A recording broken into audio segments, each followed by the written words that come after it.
Je ne me suis jamais senti en exil. J'ai toujours eu Haïti avec moi partout où j'étais. Et en même temps, je me suis toujours adapté là où j'étais. C'est-à-dire, je n'ai jamais ressenti mes moments de vie, que ce soit en France, en Allemagne ou aux États-Unis, ou au Congo ou au Gabon, comme des moments loin de mon pays.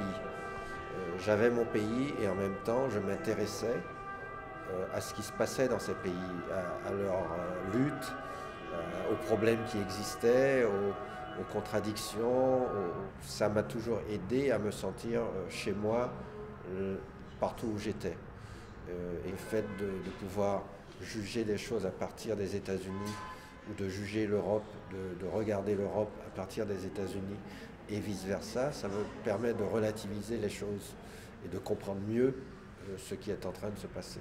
J'ai eu la chance de commencer à voyager quand j'étais très jeune, donc tout me paraissait normal. Me retrouver dans un pays, de ne pas parler la langue, c'était normal pour moi, donc il fallait l'apprendre et très rapidement je pouvais m'exprimer et m'adapter. Oui, j'ai pu sentir le racisme, j'ai pu sentir les contradictions ici et là, mais justement le fait de pouvoir faire la différence entre des comportements en France ou aux États-Unis où la place, par exemple, des Noirs est différente. Il y a des injustices dans les deux pays, mais elles sont différentes.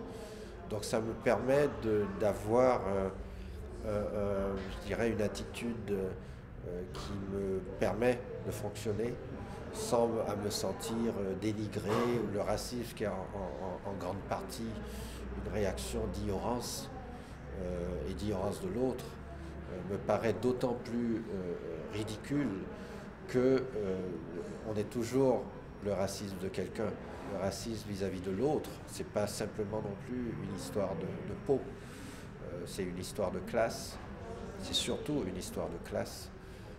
C'est une histoire de civilisation, c'est une histoire culturelle, et les préjugés existent sous des formes multiples.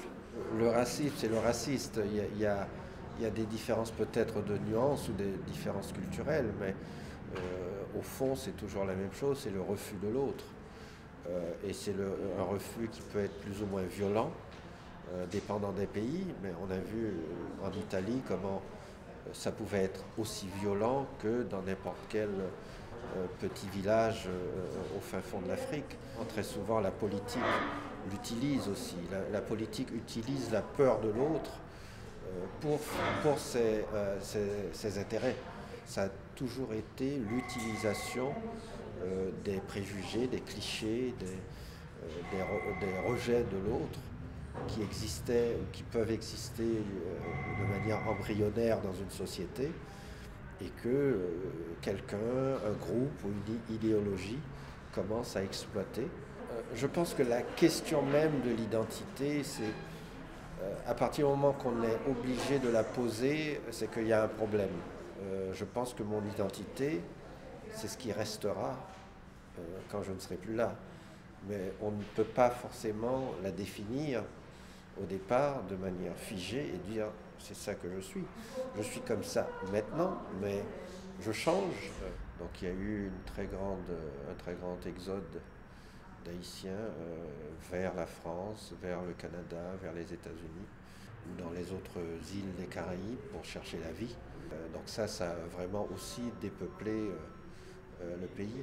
Donc aujourd'hui, on a une population d'environ 10 millions d'habitants, mais on estime à 1 à 2 millions d'Haïtiens qui vivent à l'étranger. Quand un étranger ou un rebelle mettait les pieds sur la terre d'Haïti, il devenait automatiquement haïtien.